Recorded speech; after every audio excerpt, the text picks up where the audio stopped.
Hello. How you Hello, doing, man? everyone. Hello, Rami. Yes, hello everyone. This is our second episode of this little mini series about how to de-indoctrinate yourself, mainly from the fear of hell, but anything that you got from this religion, or really anything. It doesn't even have to be about religion, but we're not going to focus too much about the non-religion things. Uh, There is a lot of overlap, though. I mean, if you're going to be getting rid of anything, eventually you're going to be relying on pretty much the same kind of resources within yourselves, within your surroundings, within everything that is related to your life. yes, and by the way, I already did a pre-recording with someone where I helped them de-indoctrinate. It was 56 minutes total. And I guess we're going to play that episode, not this one, maybe the fourth one or something. And hopefully we have more of them too. She came asking for help de-indoctrinating from, and this is how she said it, I feel like a sinner, even though I don't believe in Islam anymore. Mm-hmm. And it was a really good episode. Hopefully she comes on again later. So anyway, let's go ahead and get started. Last time, or the last episode, or the first episode too, this is only the second one, we talked about what's causing the fear of hell and all the other things. I connected them to just triggers. You know, it could be a trigger for, hey, you feel some guilt right now. And we talked about ideas in your head causing it. We talked about habits, and we talked about your environment. But this time I want to go broader, and I want to talk about more like how things went for me and for you. I would like to ask you too. I don't know anything about how you came out, so I couldn't put anything in my slides about your situation. Um, I want to talk about how I came out of Islam 14 years ago, what I did that led me to here, and to be able to say the ideas that I said in the last episode. So let me put something on the screen here, and let me switch it to this right here. All right. So here I'm trying to get someone to think about all the things they need to de-indoctrinate from. And I wonder, even if, I think when people first start doing this, they don't even know what things, like they don't have the full set of things in their brain about, this is the list of things that I got indoctrinated with. Therefore, this is the list of things that I need to fix. So I'm going to say a few of the things here, hopefully to get people to connect to it. Okay. The number 1 and 2 are kind of obvious for people. We talked about that last episode. Number 3 is, you know, feeling guilty for doing things that you don't even think are wrong. You used to think they were wrong, although it kind of really wasn't you. It was just people told you to think that, and then you adopted those things uncritically, like having a boyfriend, having a girlfriend, whatever. And what's interesting about this is a lot of times that boyfriend or girlfriend is helping you deal with all the nastiness coming from your family. Right. And your family is the Muslims, and this oftentimes this boyfriend or girlfriend is an ex-Muslim, an atheist, could be a Christian or just an atheist. Mm-hmm. I guess possibly it could also be a Muslim who's on the nicer side of things and helping this other person who's also a Muslim, you know. I don't know. I'm sure there's some of that going on. Probably, maybe that last group would be somewhat of a minority. That's probably Small. not the main. And those are probably the people soon to be ex-Muslims too. And I don't want anyone to think that I'm saying a good Muslim is necessarily someone that ends up leaving Islam. That's probably not true either. Some of them probably just stay in there for good, and they'll I mean, die. yeah, we're eventually talking about people. People are going to have good ideas, bad ideas. Some of the bad ideas that you can hold in your brain, no matter how bad they are, don't necessarily mean that the overall constitution is going to come out as something bad. So it has to be a more nuanced and more complicated way of looking at things, and avoiding the simplistic. There's a lot of variations between people, and you know, look, when I was Muslim, I was one of the good ones. That's how I see myself. Even back then, like I don't see myself as when I was a Muslim, that I was a bad person. I mean, although I got a very light version of Islam than compared to so many other people, being born and raised in the U.S. without a lot of connections to Muslims. Let me actually say something about this particular point, because this causes Muslims, now that they have an openness to the West and openness to non-Muslims, to actually see people who act in a way that they approve of, but they have a really, really hard time approving of the person as a whole. So there is a famous case of an Egyptian heart doctor. His name is Magdi Yaqub, and he has been saving people, making developments in heart surgery and so on, but he's a Christian. And so there is a lot of debate online. If you just Google his name, you would find people wondering, is he going to hell or not? Because he is such a good person. He's doing a lot of good things. And the verdict for many people is that, yeah, he's doing good things, but still he's not a Muslim, so he's going to hell. Doing good things is not going to be good enough at the end of the day, because you have to first be a Muslim, and then on top of that, do good things. But okay, we're deviating here a lot. Really, we're discussing the theology of Islam now. I would say if it is not about being a good person, then it is all horseshit. Anyway, yeah. Then let's move on a little bit. Yeah. Number 4, do you feel dread at the thought of not existing after your death? I know that plenty of people have this, I think, not connected to religion, but the people that are coming from religion, I probably have it a lot more. I think this is one of the kinds of things that holds people into any religion, really. Or if they leave a religion, it keeps them believing in a God, because they attach a bunch of things connected to the God, like a soul and an afterlife for us. And yeah, it's a kind of a complicated slew of things that make up the whole worldview. That then, if you take one piece, you're probably going to compromise the other pieces, and so it's basically a whole package that needs to be there in order for them to make use of it. And you say whole package, you can think of it like there's lots of problems that the religion was designed to address. So you could see it as multiple solutions to all those problems, yep, all in a package, like you're saying. And one of the things in the package deal is to deal with this problem that a lot of people have, which is what happens after our death. Yes. And the question of it, and what to do about it, and what to think of it. Okay, so number 5, do you feel dread at the thought of this life not having meaning?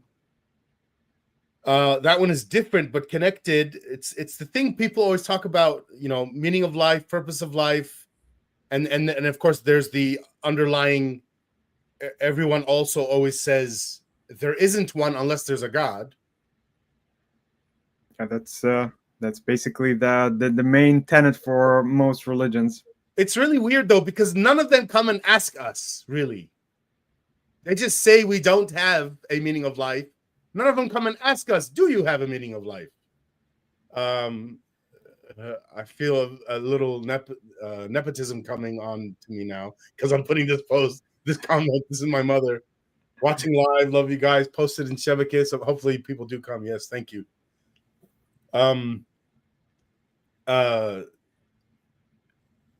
Life not having meaning. I find that they don't really come to us to ask us if we have meaning in our lives. They just decide for us.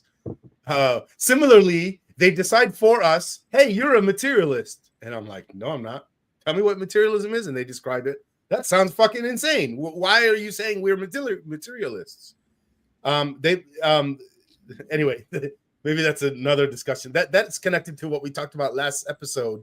Your ideas are fucked if you're thinking stuff like, oh, atheists have to be materialists. Yeah. That's nonsense ideas. But this has a kind of a historical reason, many of the people make an association between 19th century philosophy and the subsequent development of Marxism, which is supposed to be promoting a form of materialism. And so people, especially in the West, had in their mind that there is an invariable association between atheism and materialism, and this is not true, obviously. Well, you know what it seems like to me, what is happening?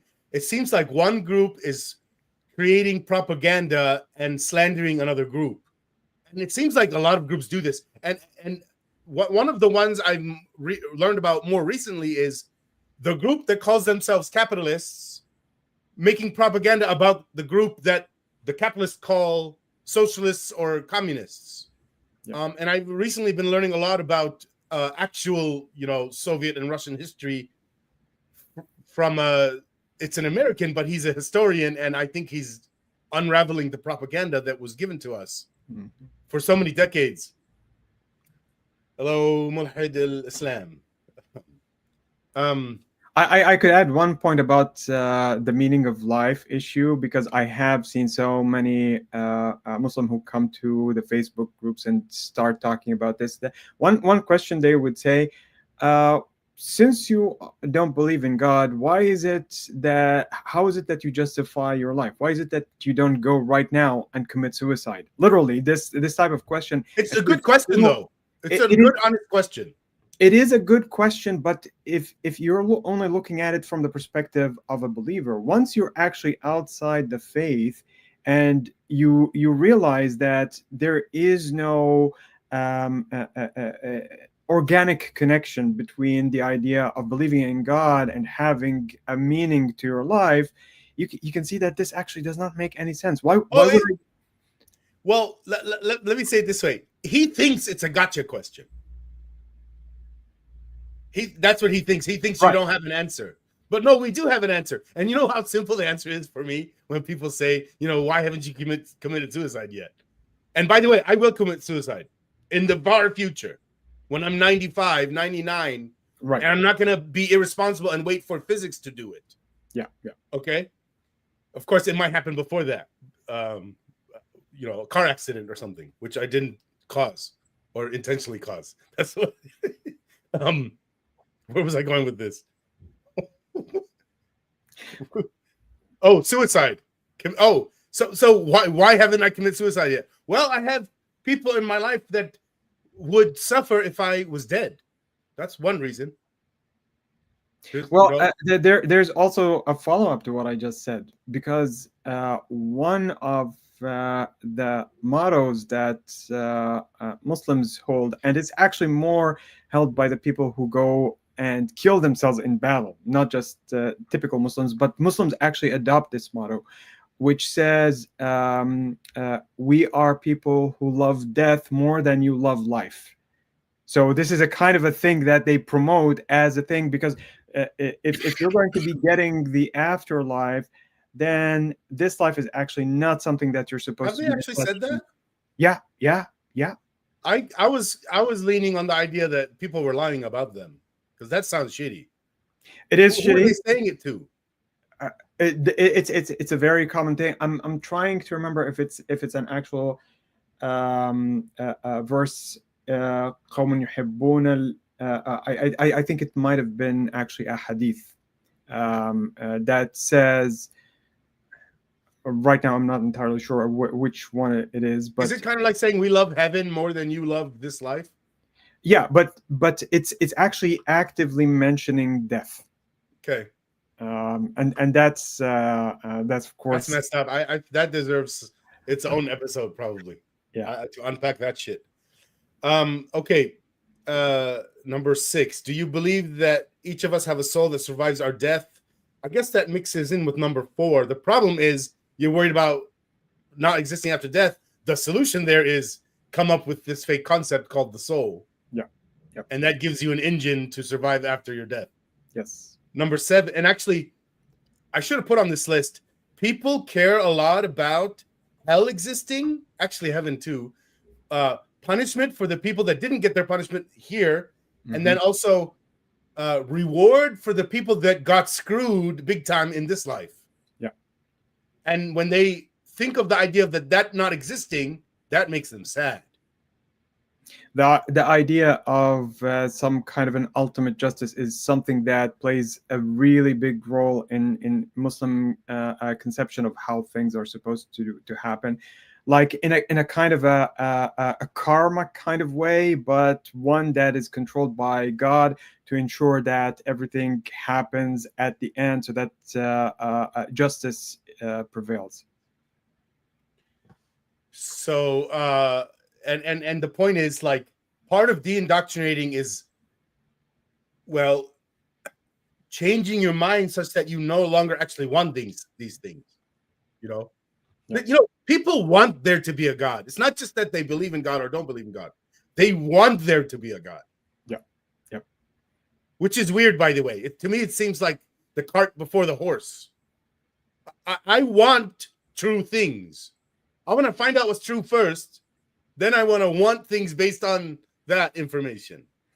The problem is that it's a kind of a feedback loop, because if you grow up believing that what's holding the whole edifice of your life is the presence of God, then having that having some doubts being cast into that would then make you want to have that God exist, even if you think that there are things that indicate otherwise.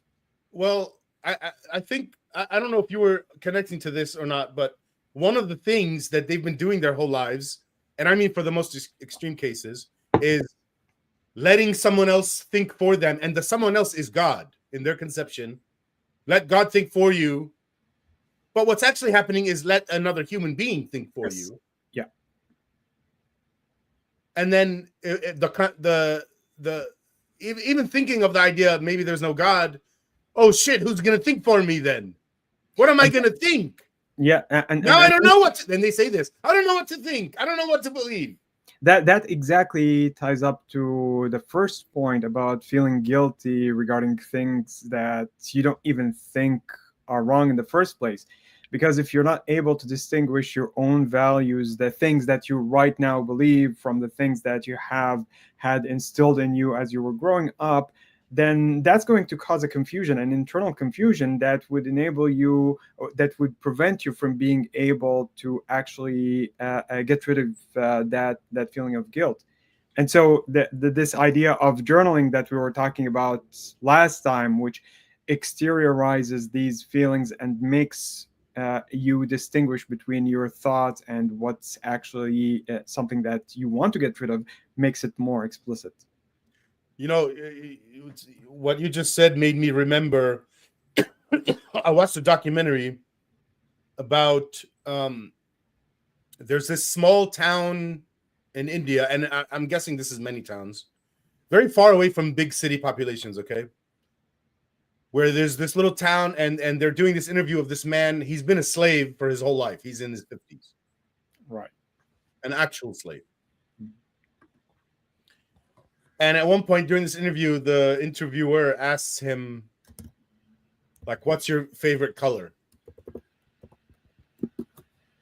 And he didn't know how to answer or what to answer. It's also a weird question. It might be a very American question. What's your favorite color?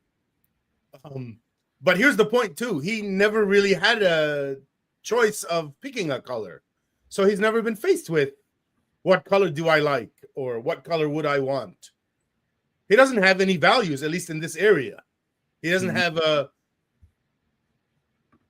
and what you were saying was about not just small things like colors, but like moral right and wrong. And anyway, okay, one more. Number 7. Do you believe in demons, demon possessions? I should say jinn and jinn possessions, exorcists, and that's also not the. What's the term for the people that remove jinn? What's their name? So there are people who work in something called raqiya. So you call him raqi. They do raqiya shar'iyya. but they would generally also call them just the sheikh, whoever that kind of respected person who might be And if I just use the word sheikh, this means nothing. So I use the Western term exorcist, the person that removes a demon by uttering some magic words. yeah, but because in the case of Christianity, the idea of exorcism has specific rituals that might be attached to it, and you had Jesus himself perform the task, and so it's something that's more prominent, and maybe because of that, it acquired a kind of term for its own. If there's a term in Arabic, I'm not thinking of one right now, but I don't believe there is a specific word for it. So let's finish the list. Curses, the evil eye. What other can you quickly come up with all the superstitions just out of the top of your head? Well, here's the problem. It seems, according to what we know, that Muhammad himself had a really severe case of OCD and all sorts of things where he would do certain things 3 times, like blow on certain things 3 times, and then do a ritual of that thing and mutter a few things. And so what happens is that you end up indoctrinating people who want to follow the sunnah, because he's supposed to be the pinnacle of a human behavior. They would actually end up copying that, and there is a huge number of such things. It's so much more. So a bunch of OCD rituals where they think if you don't do them, what happens?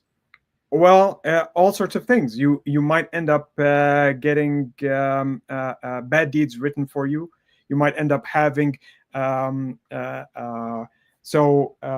if you don't for example, wake up for morning prayers, you could have the devil come and pee in your ears or your nose or something. Okay, like you were that. counting the actual prayers as an OCD thing. Okay. Well, it's not easy to distinguish the ritual aspect of this from the other acts, because eventually when you're trying to copy Muhammad, you're copying literally everything that he does, including, for example, his walk. His walk has a name. It's called Nasalan. And so if you actually observe the people who try to follow his lead with that kind of thing, they actually try to replicate his walk. And so you end up with so many things that you might not be convinced of, but then they become so instilled in your behavior that you think this is the way that you're supposed to act. Okay, anyway, I guess my point I wanted to say there is there's lots of superstitions that people have in their brains that were indoctrinated into them by religious sources, but also non-religious ones. And part of what's, first of all, let those ideas in your head, and part of what's keeping them there is the bad ideas that we talked about in the first episode, the one before this one. Mm-hmm. But for right now, we're going to move on and again talk about this other, let's say, style of de-indoctrinating yourself. I start here. Well, this is just a question somebody asked on Reddit, and I want to start with something Albert Einstein said. The world as we have created it is a process of our thinking. It cannot be changed without changing our thinking. And this also applies to each individual human being, your mind. Okay? So you, or rather your mind, and specifically your emotional makeup, your intuitions, your parenting skills, were created by a process of your thinking, and it cannot be changed without changing your thinking. So, how do we change our thinking? So my general advice is that you expand your world far beyond what your parents and your society showed you. If you can imagine what it is that your parents and your society showed you, in an extreme case, let's say let's say you're living in Saudi Arabia or something. It's Islam, the Quran, all that stuff, and then if you're going to expose yourself to things outside of that society, it's things like movies made in Los Angeles by people and a whole culture that is a different line. You know, what's happening in Los Angeles is traced back to ancient Greece. A lot of people don't know that, but that's the case. You know, a lot of people say most of Europe, or the countries, they're just the descendant countries of the Roman Empire. I think the mere fact that if you have already started the trip of doubting your religion, talking here specifically about Islam, whether you are still within a Muslim society or not, the very fact of doubting that most likely means that there has been some kind of an external set of effects, pieces of knowledge that came from the outside, which means that if you're really embracing that approach, you can really build on it and try to trace that knowledge, build on it, try to see, simply looking at the differences, not necessarily trying to actively demolish what you have, but simply trying to seek a different perspective and trying to see how it's different from yours. That would itself create a kind of a way to put your own view in perspective. And let's say that a little bit further. So it's a little bit similar to what Ibn Sina said 900 years ago. He said, and this might have been, lies to save his head from getting cut off, but it doesn't matter. It's good philosophy. He said, Allah made all religions, so learn all the religions. Now, of course, they're different, so there's going to be contradictions, so you have to take the good and get rid of the bad. And that means you have to decide what is good and what is bad, individually as a person.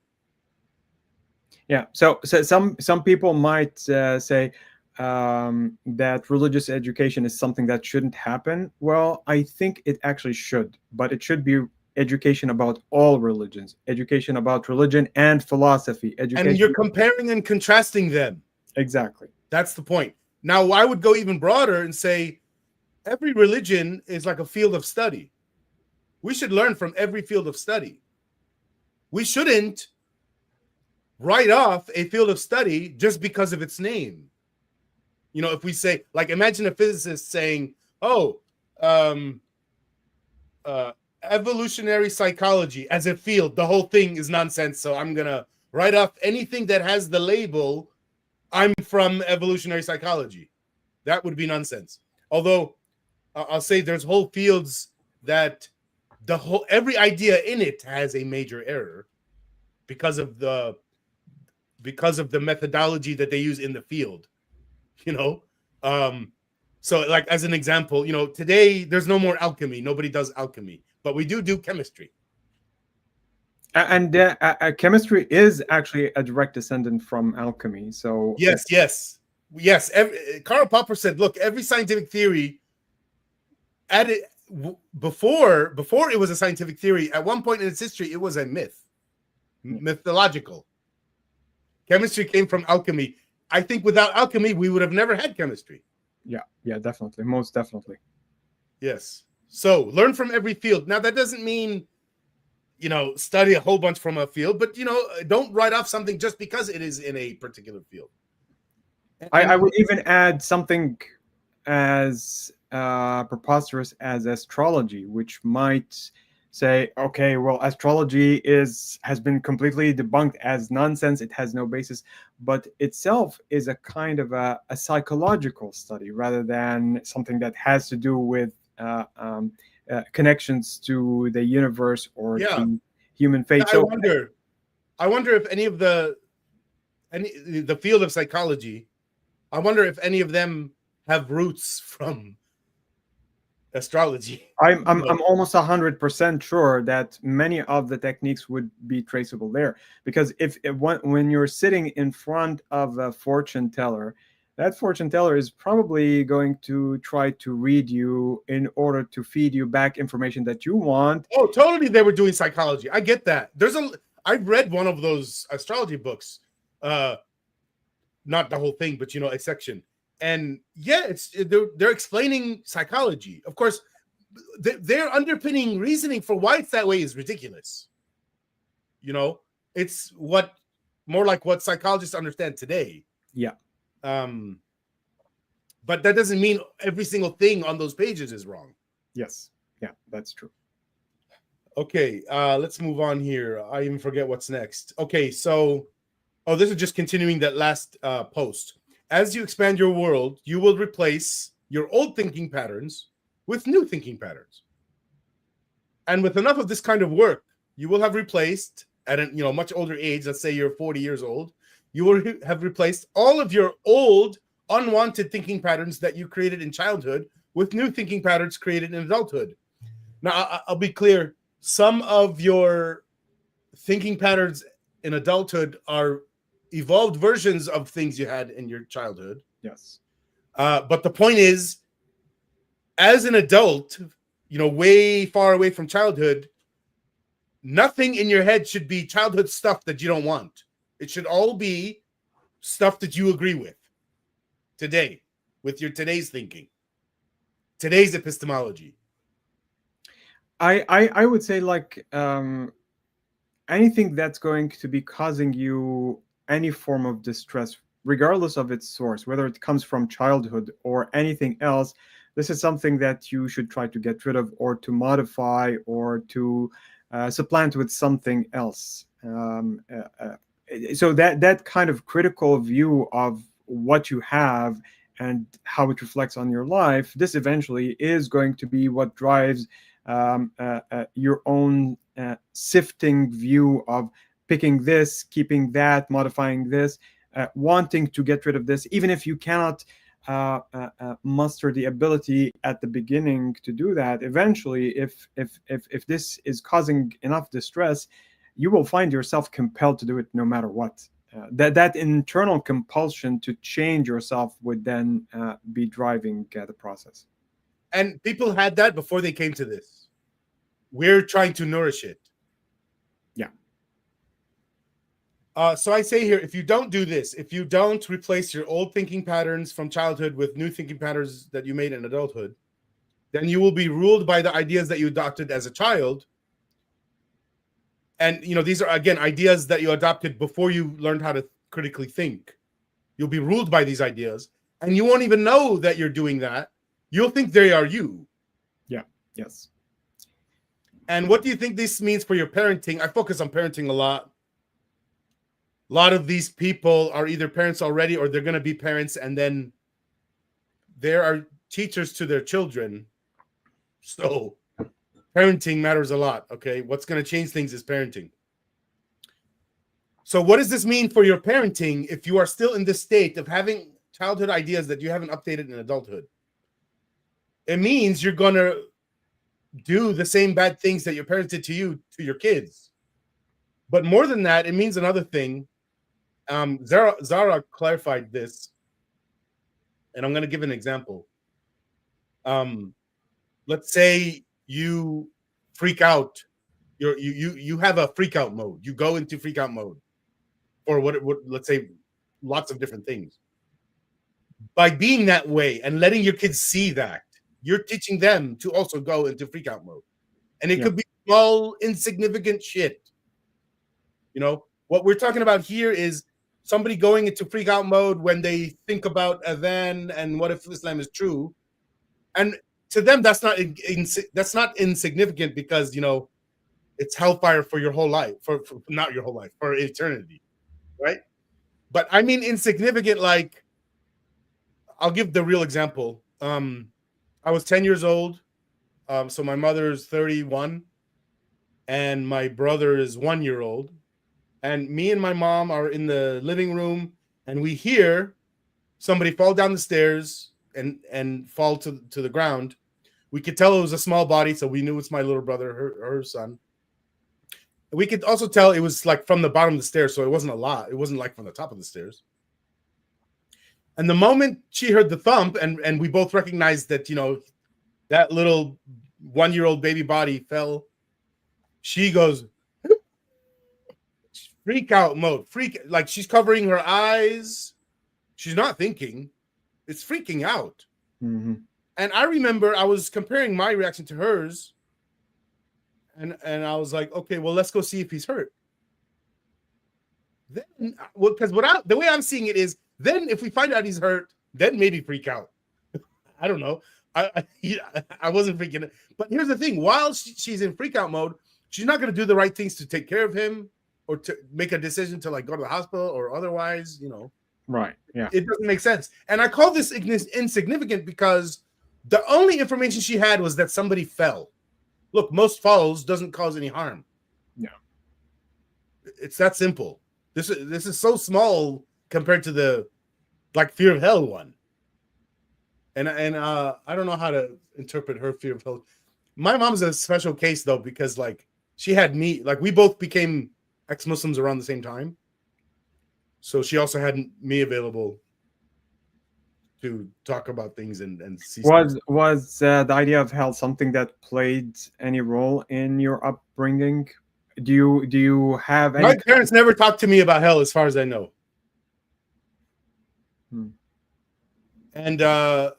And in school, the only school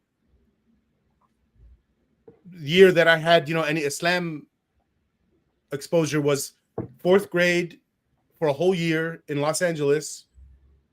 But I remember more reciting things and memorizing and no actual ideas in any of it. And if there were ideas, it was probably stuff like Muhammad was honest, and it wasn't things like you're going to burn in hell forever. I don't remember any of that. I wonder, one theory I have is I heard it and it didn't matter to me, or it didn't really sink in. I don't know why, or I never heard it. My guess is I never heard it. Okay. There is a book that gets circulated. I've seen its cover many times. I'm not sure if it's actually something that's real or somebody made it up. But the title of the book is The Tortures of the Grave Made for Kids. So it's a book that's specifically made to convey the horrors that are supposed to befall a person in the grave, and it's dedicated specifically for kids.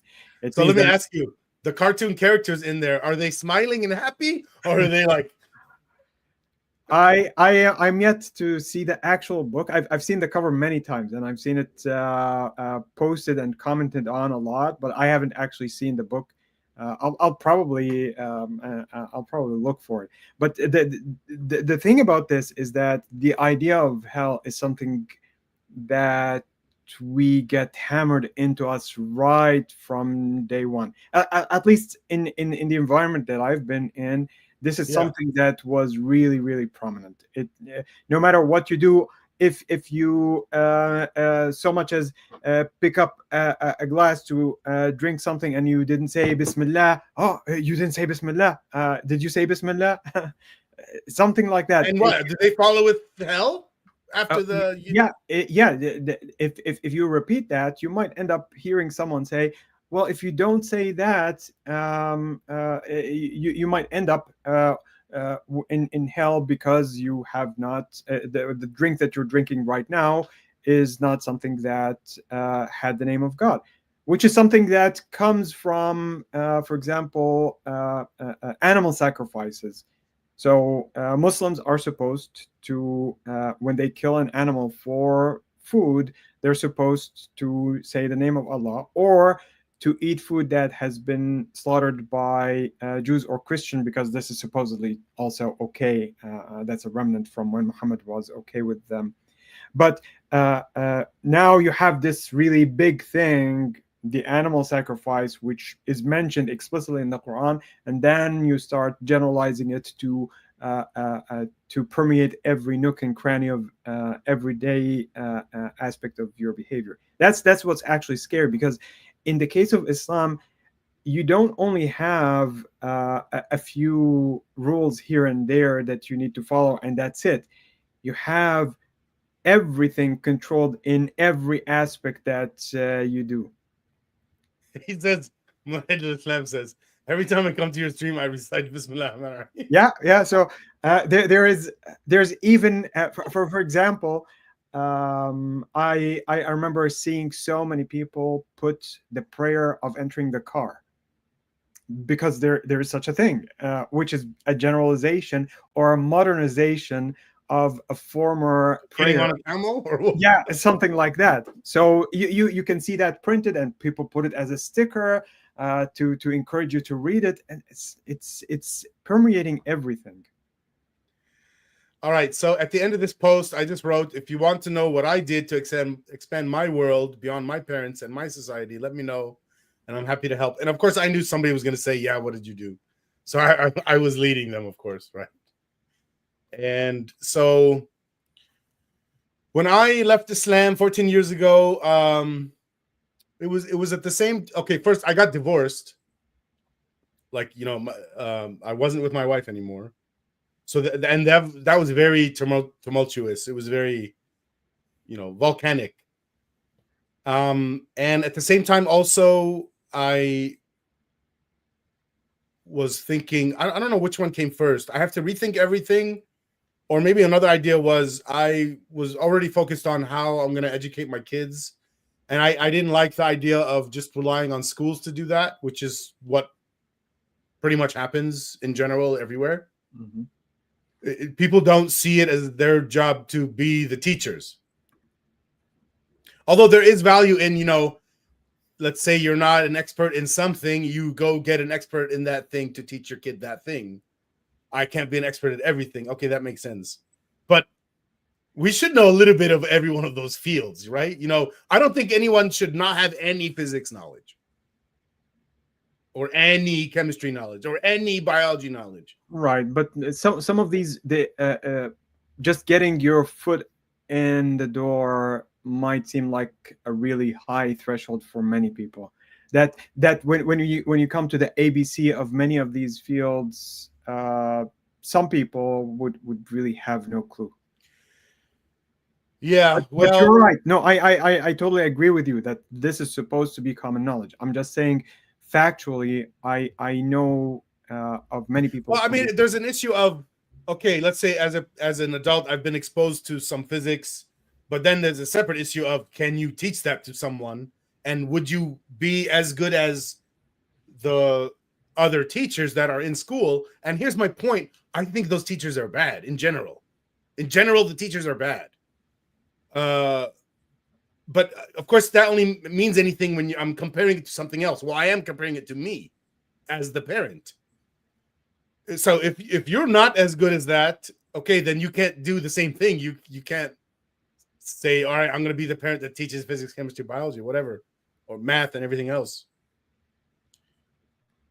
But anyway, let me skip forward just about what I did. I thought I need to learn how to educate, the kind of education that I got, but of course better. Like, one of the main problems I didn't like was the system I'm in, where, well, first of all, I got moved around a lot because we moved. So I'm now in, I went to 3 different states worth of school systems, and they're all doing it a little bit differently. So there was like a 3-year period where I didn't learn any math because I'm just redoing math that I already learned from the previous year. Right. 3 years wasted like that. That's the kind of stuff I didn't like. And that's because part of it is, the whole system, you have a teacher, 30 kids. That's not doable. One person can't figure out 30 people. Doesn't work well. You need more of a one-on-one. Definitely, yeah. And in the middle range of scenario, you have parents that are very heavily invested in the school. They go to PTA meetings. They actually talk to the teachers. And if they found out that school is horrible, they will take you out and put you in another school. That is the kind of stuff that can happen too. That's good. But for me, I was seeing it as like, I'm going to teach, or at least I need to know what it is. I knew right away I need to learn philosophy. I'm not really sure why I knew philosophy was important. I think it has to be from my schooling. I think I was exposed to even the word philosophy. Okay. In my 5th grade, I was in Syria in a school called Ikarda. It was a European school, but in Aleppo, Syria. And I remember they were doing the Socratic method on us, like in history class. The teacher would ask a question, we would talk about it and stuff. And I remember she would never answer. It wasn't about her answering. It was about us developing answers and thinking about it. Yeah. That's the best school year I had. I remember in the math class, what they had was on the wall, they had all these lessons, cards. First grade, second grade, third grade, fourth grade, fifth grade. And we were technically in fifth grade, but you were on the grade that was your level. Okay. And because I came from America and I wasn't in this really nice private school, I started in third grade. And by the way, that was very, I didn't like that because I remember being known as the one that was good at math. My teacher said that, in America. But I did 3 years of math in 1 year. And the reason I was able to do that is, well, everyone is on their own schedule. You go grab a card. If that's your lesson for that day, you work on it. I wasn't being slowed down by other students, which I had a major problem with in school. I would, in a class, you're basically going as fast as the slowest kid. Yeah. Right? Or unless they're letting some of them fall off, then it's more like you're going as fast as the average. But in this class, my speed was just me. And when I needed help, I would go get some time with the teacher to ask my questions, which I rarely needed to do. And I did 3 years in 1 year. Why did I bring this up? Philosophy is important. Why? I recognize philosophy is important. I found... I was, because I was thinking about homeschool and education. I found a homeschool book that agreed with me that said philosophy is important. And it talked about the classical education. And that is the education that people in the West have been giving to their kids, at least the people rich enough to hire tutors and stuff, all the way back to ancient Greece. And that's the education that made Einstein and Isaac Newton and the forefathers of this country. It said philosophy is the most important thing. It first starts with, okay, you learn language first, like grammar, because you have to have a good enough understanding of the language itself. Then they teach you how to think, Socratic method type stuff. Then it's all right. Now we give you physics, chemistry, biology, and everything else, because you're going to use what you learned in how to think on those things. What's weird they do here is there isn't even a class of how to think. There isn't a philosophy class. They don't do that. They what they do is in each one of the classes, like physics, chemistry, biology, at the end of every little chapter, it says some questions, critical thinking questions that it doesn't seem like anyone's doing anything with. Not the teacher, not the students. The rules of how to think, if they existed, the rules of how to think would carry over across all fields. Like, why isn't there a class for that when it is so universal? But in America, if you're going to take a philosophy class, you're waiting until college, and it's not even required. You can get a degree without a philosophy class. You can get a physics degree without a philosophy class. You can get... the only degree you need a philosophy degree, a class for, is the philosophy degree. I'm pretty sure. Maybe law also, I think. You think so? Okay. That would be better. I hope so. But yeah, it's the problem with including philosophy as part of the curriculum is that since philosophy is not a well-defined discipline in the sense that you have physics, biology, chemistry as well-defined disciplines, where you would have philosophers that bring in their own philosophy. Some people would say, okay, are you going to be teaching the Socratic method? We're going to be extracting that method and then implementing to that particular field. We don't have to teach the rest of the Greek knowledge, because that's going to take part of the space that we have available for the other disciplines. So there are various problematic aspects for introducing philosophy as something that gets instituted at very early on, especially the fact that with philosophy you have this kind of expansive view of things that many people of young age might not be able to grasp fully. I mean, there are certain principles that you can teach them, but the high level type of thinking that you would get in philosophy, since it's not as systematic and it depends on the system of whoever philosopher you're going to be picking, it makes it much more harder to teach effectively at a very young So the age. Socratic method is the most fucking universal thing there is. It's used everywhere. It is the scientific approach. The scientific approach is an evolution of the Socratic method. There's only one. I mean, even that psychotherapy stuff we were talking about last time, those people say we're doing the Socratic method. Yeah. This is definitely. They don't even have to teach us the Socratic method directly. What they did with me in 5th grade is they did it with us. Yeah. They didn't tell us this is the Socratic method. They just did it. Mm-hmm. But the other classes I had, it was just, okay, here's a lecture, fact 1, fact 2, fact 3, regurgitate this on the test. That's not what fucking education is. Oh no, definitely. That's a kind of That's what most of it is.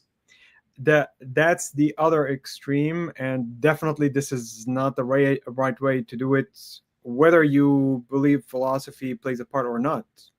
That's just bad education, period.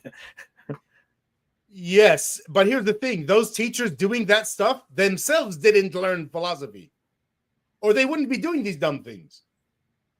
How the hell did you become a teacher and you didn't learn this? That they let the whole institution have it and they erased it. Like the people, in the late 1800s, people knew this stuff, the classical education being important and how to do an education. And then when they made compulsory education in America, they intentionally removed philosophy. For anyone listening to this, for you to know what I mean by intentionally removed philosophy, I talk about it a lot. If you go watch I mean, I don't know exactly where it is. It's a 6.5 hour long interview, 3 interviews, live stream. And in there somewhere, I talk about this. Anyway, moving on. I guess I just said this whole paragraph from memory. Okay. So after I read that homeschool book, I say consumed because I want people to understand it's not just reading. It's also connecting the ideas to everything else I already know, discussing with other people. Right after that book, I found a book, The Beginning of Infinity by David Deutsch. And then I found out that he and another person, Sarah Fitz-Claridge, made a parenting philosophy called Taking Children Seriously. And that's where I learned a lot of things that actually I'm using here and explained in the last episode.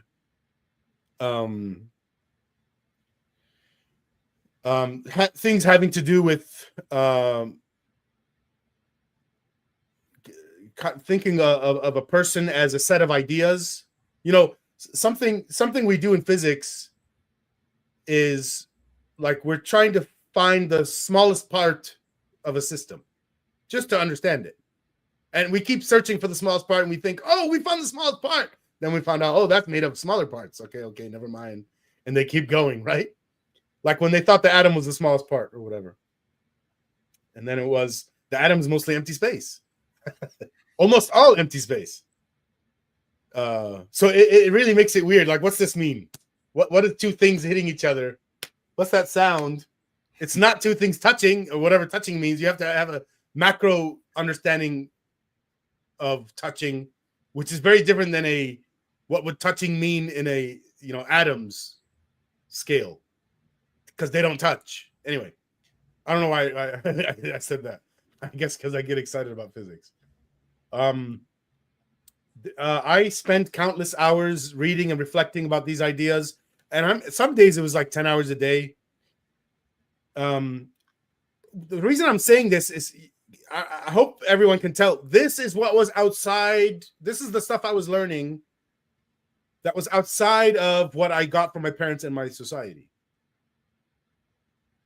Now, for other people, it could be other stuff like Sam Harris, while he was in college, got interested in Eastern philosophies like Buddhism, and he stopped what he was doing and went over there for how many years? He spent a lot of years in with various gurus and basically learning a lot of Eastern philosophies and practice. So even though his parents and society is this stuff like I'm learning here, very scientific background Sam Harris had. He helped de-indoctrinate. He de-indoctrinated himself from some stuff that he got from this society by learning from another society, the Buddhist one. I don't even know how to describe what. It's very far. Is that China and India? I don't know where it is exactly. And I heard that Buddhism and Hinduism are kind of connected. I don't know how. That doesn't make sense to me either. Yeah, they are. To me, all that is very foreign. But the point is to come out of your little bubble that you came from. We all came from a little bubble, The earlier bubble, the more extreme version is, before before the first day you went to school, before you even, your bubble is just your parents. What you know is what your parents told you. And then let's say your first year in school, you start to realize, wait a minute, I thought my parents know everything, but this teacher knows something my parent doesn't know. That's already like a coming out of your bubble and expanding, but it's still your society, and you need to go even further. Let me see what I say here. So there was a lot of improvements that happened with my kids, the way I deal with my kids, and of course, I was teaching them things, so there was improvements in how they interacted with each other. One of the things my daughter said was my older daughter said was that she noticed a big difference between my relationship with her and all the relationships she sees between her friends and their fathers. And what she noticed was they all lie to their fathers. And she said she doesn't lie with me. I'm sure there's still some lies, but what she was communicating was she doesn't feel like she needs to lie to me. Yeah. And all her friends don't have that. And if anyone wants to know why, it's a very basic thing. I don't believe in punishment. So even if there's some idea that the kids are doing that, okay, so feeling ashamed is the same thing. Feeling ashamed is a self-punishment. So I don't believe in shame. I don't believe in self-shame. So when a family gets rid of that, that's when the child can feel comfortable talking to the parent without fear of feeling ashamed. That's the fear. That's what they're having trouble with. Yeah, I don't want to feel ashamed, so I keep it secret. That's what's happening. So I highly recommend this parenting philosophy, taking children seriously, to everyone, even if you're not going to have kids. It teaches you even how to have a relationship with yourself. This philosophy is what helped me think things like, I didn't get it directly from them, but like I remember when I remember for the entire time I was understanding the word empathy and the concept and what it is and what to do with it. And I noticed at no point did I ever read somebody talk about self-empathy. And I think that's a big problem because, look, I don't think you can successfully understand someone else until you understand yourself to some degree. Yeah. Harry Flashman says hello. Let's see. So, I already did that. Let's see. Okay, so some names, just to throw out some names of people I've been learning from. Ellie Goldratt, Richard Feynman, Thomas Saz, Ayn Rand, and so many other people. Karl Popper. And I'll say, I'm going to deal with some pushback that people give me. They say things like, don't hold anyone up on a, what is it? Don't put anyone on a pedestal. Yeah. And I don't do that. I criticize all these people. And I'll just say some of the stuff now. Let's see. Ayn Rand, I can say some things about her I don't like. She was kind of mean. I don't agree with her meanness. I don't think she did well understanding. Well, I think she unpacked a bunch of bullshit regarding the concept of selfishness, and she did really well there. I don't think she understands the relationship between the individual and the collective very well. I do think she understands it better than everyone else before her. Richard Feynman, I found out he's an extremely bad misogynist. Really bad. And worse than that, I think he was letting the guy that was writing his books, from what I understand, he found out that the guy is actually making up lies just to be able to sell books more. And Feynman was like, okay, that's fine. But no, that's not fine. That's bad. Anyway, so I have criticism. Ellie Goldratt, I don't know anything wrong with him. Well, he's not a perfect individual. I'm sure that there is something. Yeah. I'm just saying I'm not aware of it yet. Right. I mean, you don't have to start bringing up bad things about people. It's just that there is an openness to criticize whoever is saying anything, because eventually, if you're looking at the ideas, it's the ideas that matter and not who is uttering these ideas. Yes. Okay, so in the first episode, we talked about how, we're going to actually teach you these things, actually go into detail about epistemology and how to improve your ideas. But first, I want to say that don't just look for the word epistemology, because there's lots of epistemology ideas that are not labeled as epistemology. So what you need to be doing is looking for conceptually ideas about how to judge ideas about how to create ideas, evolve ideas. That's what we're talking about here. Very general, and those are epistemology. Did you have something to say? No. Oh. So I wrote 2 articles about explaining epistemology. One of them is for a more of a general audience, and the second one is more a sophisticated audience that understands some business. They're kind of different articles. I think it's worth reading both of them. I converted the first one into a video essay. I think if anyone wants to just listen, you could just listen to it. All the links will be in the description. But we're going to be actually going through them in these episodes to some level. I won't go in. We won't go in as much detail as what my articles have in them. And then in the trailing episodes of these few episodes, this mini series, I'm going to say again, we want people to come on the show so we can help them, and we're going to do as many as people need. So if that means 1,000 episodes, that's fine. I doubt that's going to go that long. I already have 1 episode ready now. That's all we have right now. And then after that, we're going to get into how to change your habits. And part of that is improving your epistemology. Your ability to change habits will improve as you improve your epistemology. And let's see. Then we're going to talk about how to actually do journaling. And we're going to talk about not how to do therapy, but how to do therapy as the patient, from the patient's role. How to select a therapist, how to talk to the therapist, stuff like that. We both had therapy, so we have some experience being the patient there. And then, of course, you can the same thing. You can come on the show, and we'll help you do journaling, for example, or we'll talk you through how to get a therapist or how to talk to a therapist. Let's see. Okay, we are an hour in now. I guess we should stop now and start. This is going to be very long, so we're stopping here. I'm going to take this down now. I guess it's time to do some housekeeping. Let's see. Somebody asked, would this stuff work, these ideas that we're saying, would it work for another religion like Judaism? And I told him yes. And actually, it'll work for non-religious ideas.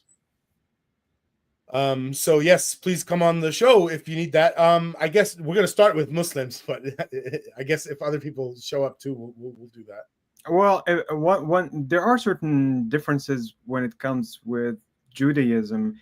I would probably say some of this would apply more to Christianity and the derived religions that come from it. But in the case of Judaism, especially when it comes to something like fear of hell doesn't really exist in the same sense in Judaism as it does in Christianity and Islam. And so there is more of a community-based driven set of connections. And I think because of that, if you look at the type of people that you have in Judaism, you have a lot of people who would call themselves atheist or agnostic and still consider themselves to be Jews. There isn't. That's Jewish culture, though, rather Yeah, than Jewish religion. yeah, but they would have absolutely no problem saying yes, there is no such thing as a god, but they would still assert their Jewish identity. I wish we have something that can develop in Islam to that extent, but it is so hard to bring it to that level. I'm personally. Oh, I have a theory now. That's why you call yourself a cultural Muslim. To some extent, because there are a lot of things that you cannot really get rid of because they have become part of your constitution, but the mythological, theological aspects you can actually deal with, but still you have some part of your identity that is still going to remain with you. And I think that many Jews are able to accomplish that effectively. I guess in housekeeping, we should also, when there's really nice praise, we'll go ahead and start doing that. Okay, Harry Flashman, who was here earlier, say thank you guys for your good work. And ASD 4151 said keep going strong, brothers. Mulhid Islam, who is also here, I like your streams. They're kind of a mix of everything and yet a controlled mayhem. Keep going strong, my fellow Murtadeens. Controlled mayhem, like chaos and order. Yeah. In the last episode, I made a mistake attributing an idea to the wrong person. I said Richard Dawkins figured out that human knowledge grows by evolution, but it was Karl Popper. And the reason I was confused was Dawkins was the one that coined the term meme. Which I think is what you said last time. That's basically what you said, that he coined. I listened to it again, so I know I did it wrong. What I had said was that Dawkins was the one that invented the idea, not just the term. Popper made the idea. You know, the evolution of human knowledge, that's Popper. I think what happened was Dawkins read that, learned it, put a name to it, and looked at this, and the smallest part of human knowledge, meme. Right. I think Dawkins had a really wonderful insight when he realized that kind of parallel that exists between genes and the smallest possible unit. Well, like I said, I'm not so sure he did come up with it. And right. What I wanted to say is that he was able to see that biological connection, but to be honest, Dawkins is not a philosopher. And yeah. he sometimes does bad philosophy. If you look at something like the God delusion, many of the criticisms that were launched against the book is that it's, in terms of the level of philosophy, since it does claim to be philosophy, is second rate. I partially agree, but yes, if you want to think about the developments of ideas and their elucidations, probably someone like Karl Popper would have more contribution in that sense. Yeah, but some of Dawkins' philosophy is good, but some of it's junk. Yeah, you know the junky parts when you watched him debate with Ayan Hirsi Ali, and he didn't know how to say anything there.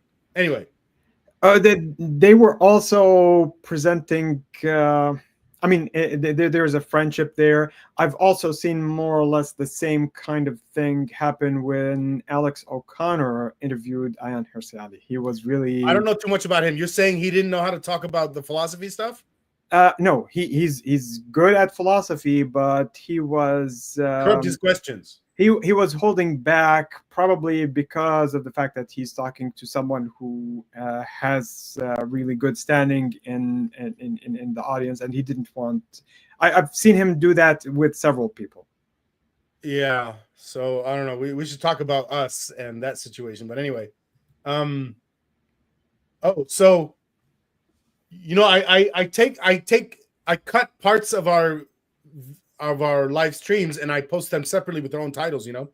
And there was one I did where I said, you know, I made a 7-minute section just on the overthinking is a nonsense concept, just like Islamophobia.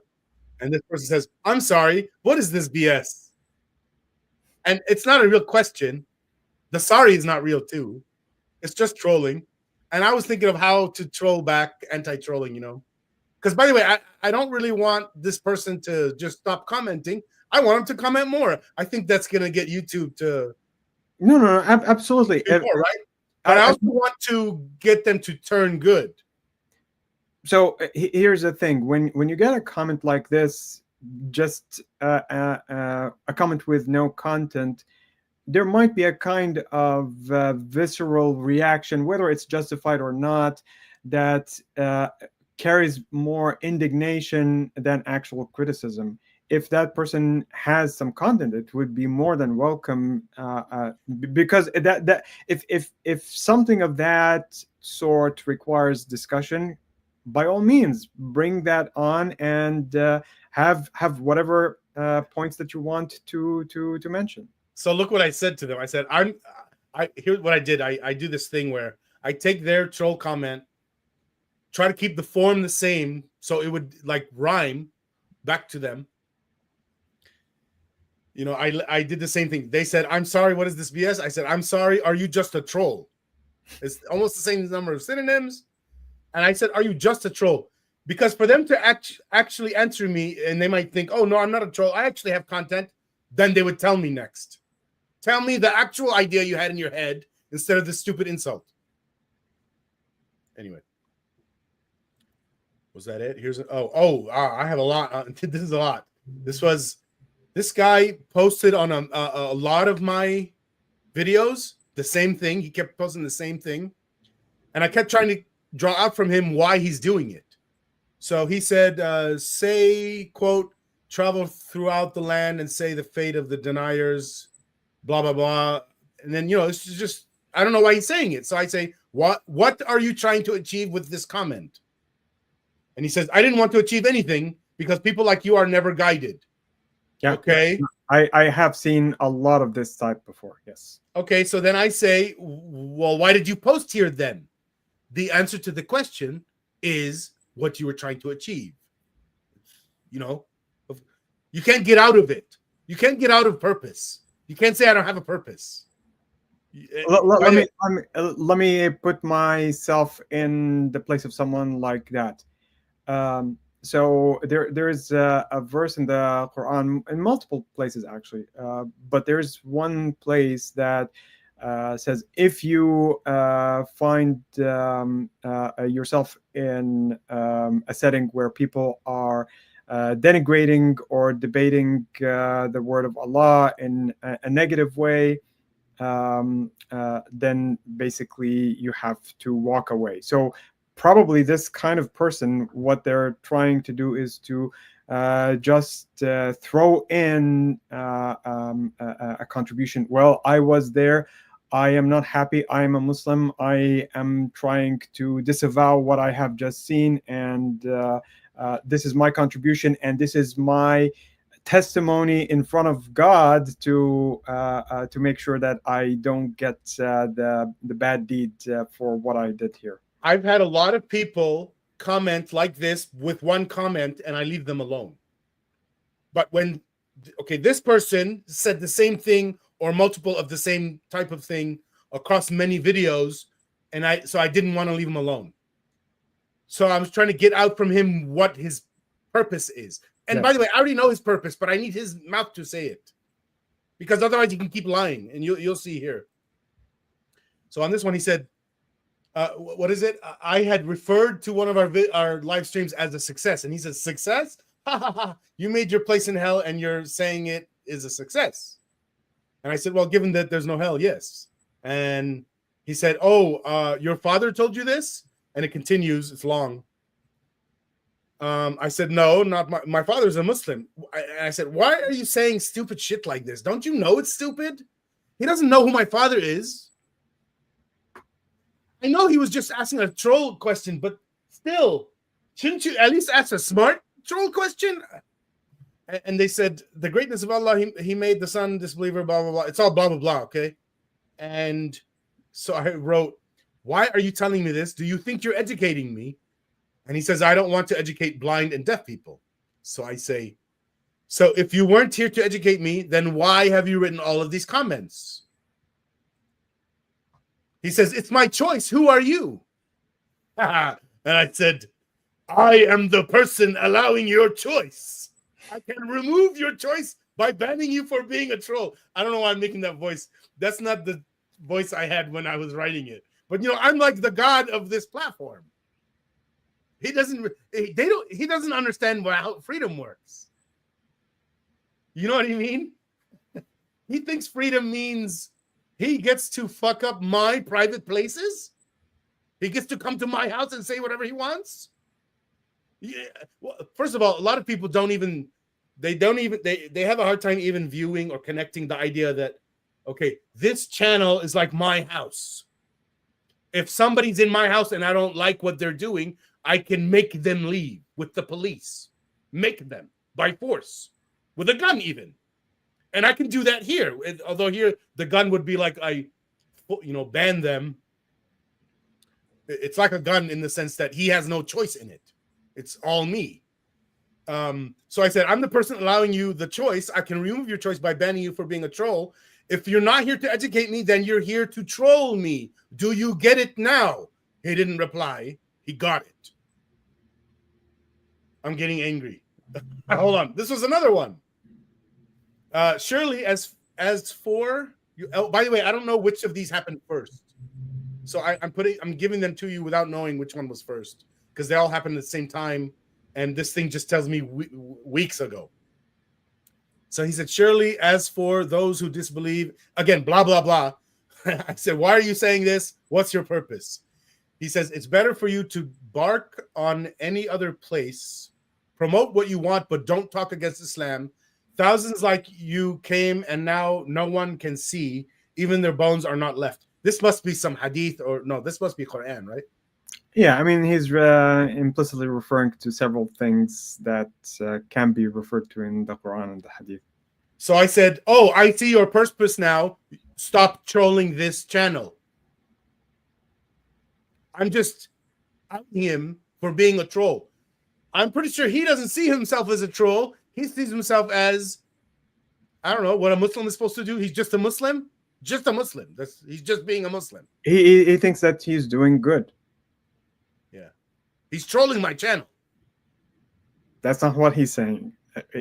From his perspective, he's trying to it's الأمر بالمعروف والنهي عن المنكر, basically. Trying to advise you to do good thing and prevent you from doing vice, basically. Yeah, he doesn't get this basic thing. If he was coming to my house, knocking on the door, like a Jehovah's Witness, if you don't know what that is, look it up. It's interesting. People make fun of it. They're not violent or anything, but Seinfeld did an episode where they really made fun of it. Elaine was getting kicked out of her apartment because she let in, in New York buildings, typically what you have is they have to buzz you in. Each tenant can buzz somebody in, unlocking the door, okay? And Elaine let in some Jehovah's Witnesses. And the way the woman that was complaining about this said it, you let in Jehovah's Witnesses and we couldn't get them out. It's funny saying it like that. It's like roaches. Because roaches are not violent at all, right? But the way you would describe it is we couldn't get them out. Like it's a pest problem more than anything, rather than, if you can imagine, I don't know, violent religious people, they're knocking down your door and then coming to do stuff, but they're just knocking on your door politely. We would like to talk about, I don't know what they say. I don't know. I think this was it. So we're done with the housekeeping. Does anyone have any questions? Anyone want to ask us any questions? We have maybe a little bit of time left. If there's no questions, we'll probably end this, and then Sam and I are going to spend some time talking about meeting type stuff. Any questions? Any questions? No questions. Okay. So I guess we're going to be done, and we'll see you guys next time. And we're going to be talking about this right here, epistemology, or the scientific approach. And by the way, I hope, Usama, I would like you to talk for a lot of this in place of me to really show people that, how do I say it? Because, you can imagine people thinking I made this up myself or whatever, but everything I learned is stuff other people told me. and they were scientists. The people that told me this stuff. Oh, okay, somebody's asking a question. Was he being serious or joking? I think he's joking. He jokes around a lot. Here's what he said. And it doesn't have to be he. I don't really know. Where's this question? Here it is. Why would you say Richard Feynman is a you know what? I called him a misogynist. I've read his book. Surely you're joking, Mr. Feynman. I adore him. Yeah, I mean, I don't know. I think he's just joking. He jokes around a lot. Most of his comments are joking.